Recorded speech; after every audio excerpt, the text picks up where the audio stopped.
Hey guys, I'm Jitendra Vaswani from BloggersIdeas and you are watching Inside Hustler's Brain Show, and I'm with Alexandra. She's from digitalolympus.net and she's going to share her email outreach secrets and a lot of backlink secrets. So Alexandra, can you share how did you get started into SEO stuff? So can you share your journey? Sure. So first of all, thanks for having me. Yes. Really appreciate being here and chatting with you guys as well. And so I think the very first time I've heard about SEO when I joined SEMrush team, that was around maybe 8 or 9 years ago. And so back from that time, I really fell in love with SEO and everything related to this. And right now, I'm mostly specializing on a B2B link building. Right, so you are doing a lot of email outreach stuff and getting the backlinks for your clients, right? Yeah, very true. So what are your favorite SEO strategies for 2020 right now? Okay, since I'm right now currently more focused on the link building side, my tip will be about backlinks. So I would recommend starting building links to your content pages as early as possible. Yeah. Just because if you build content, links sadly won't come. Even though a lot of people tell that it's going to happen, the truth that you need to work on this. And so I think the best way to start doing link building is start with checking your current circles. So among your current circles will be your partners, clients, email subscribers, social media followers. All those people will be your initial list of prospects. So then you could email them and they are familiar with you. You don't need to break the ice. You could go straight to what you want to, and also remember that you need to bring some value back. That might be a link. Sometimes social share might be featuring them in your next email newsletter, or if you have some cool swaps, maybe some sweats. So these are the low-hanging fruit links, right? Yeah, that's a kind of a low-hanging fruit. I heard this term when I started with the SEO, so I know these things are very important for SEO to begin, right? So what's your for the link building? You're doing guest posts, and are you doing any kind of a paid guest post? So many of if you do the outreach, right? So you might be seeing a lot of people are asking for XYZ dollar, if you pay me this much money, I will get you the backlink. So are you doing this kind of stuff, or are you going totally organic way? We do it only organically. So also we don't do guest blogging because I think it's not economical. It's too expensive because what's happening, you get one link per one client. Yes. And so you need also to spend some time and money on producing content. Yes. And if we are talking about very good websites, you need to write some decent post there. Yes. So I think it makes much more sense to connect with people who are currently writing on those guest blogs. And so it's quite it's not a rocket science that amongst some companies are connected with some guest contributors just because those guest contributors might be consuming their products, or might be following them across social media channels. So it's quite easy to negotiate with them. First of all connect and then negotiate with them a possibility of getting a link, but you need to get them link. The majority of them want a link back, and that's where you need to be creative, because you can't just get them a link from so you need to avoid at all costs direct link exchange. That's what we don't do, definitely. And so you need to just there are a few options. You could do guest posts on behalf of your client, for instance, where you're going to allocate links back to your partners. Or you can optionally, what you could do, you could connect some partners and doing direct links exchange between them and get a link by this. So there are some options over there. And how do you keep the ratio between do follow and no follow? Are you following any kind of strategy? I have to get this much should be the do follow and the no follow links.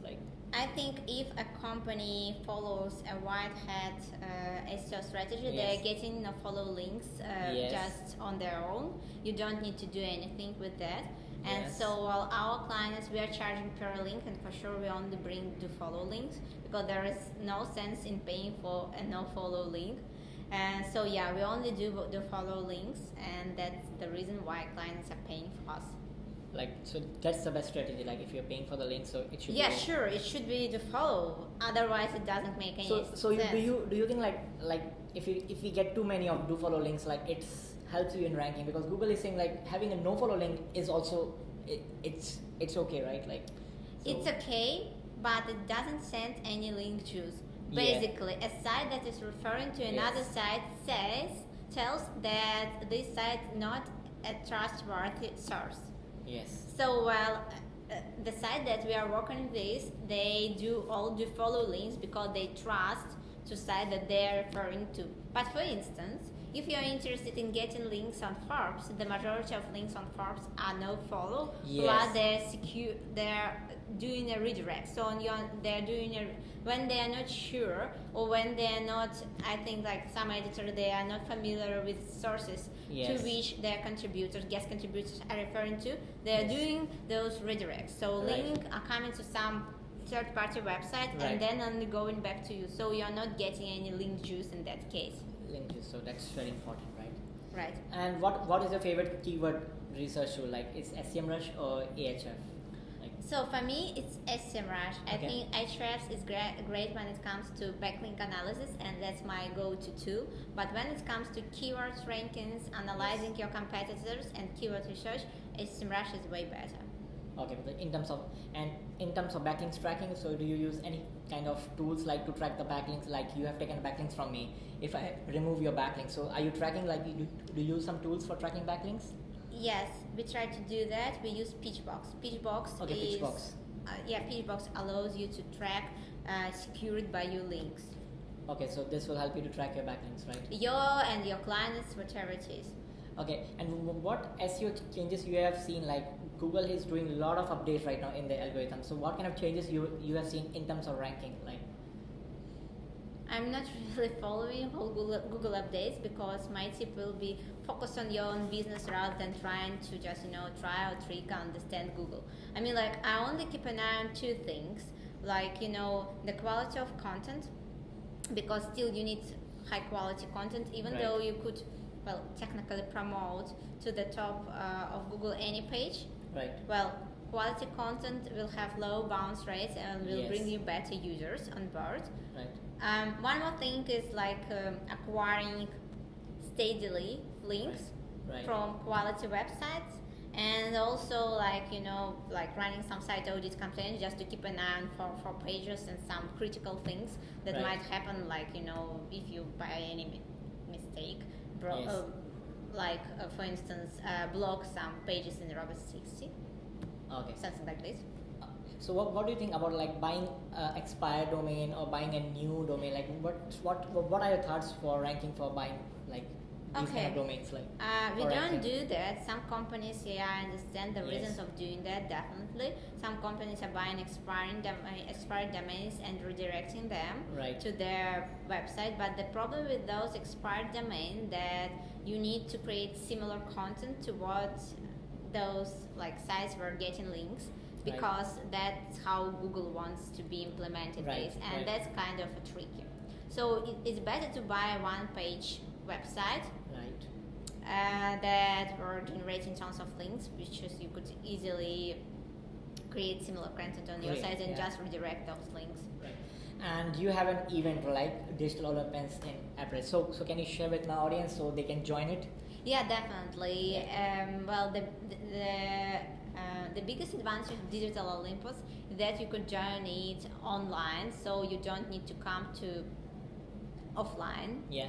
conference. You could just simply go to our website, digitalolympus.net, Yes. and so where you could just select joining our live stream, and we will send you a link to our live stream, which is absolutely free, and so you could enjoy watching it because we have an excellent speakers lineup. We have Aleda Solis, John Anderson, Judith Leonardo Saroni from Booking, and many others, great experts. So hope to see you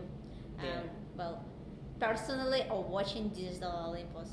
Yes. So guys, I will be dropping the link below in the description so you can have a look at the event, and if you're really interested to join online or offline, so you can join it. So- So Alexandra, you had a great speech here. Like today, people give you a lot of great feedback. So can you share your slides with my readers? Like if you're open with it, like.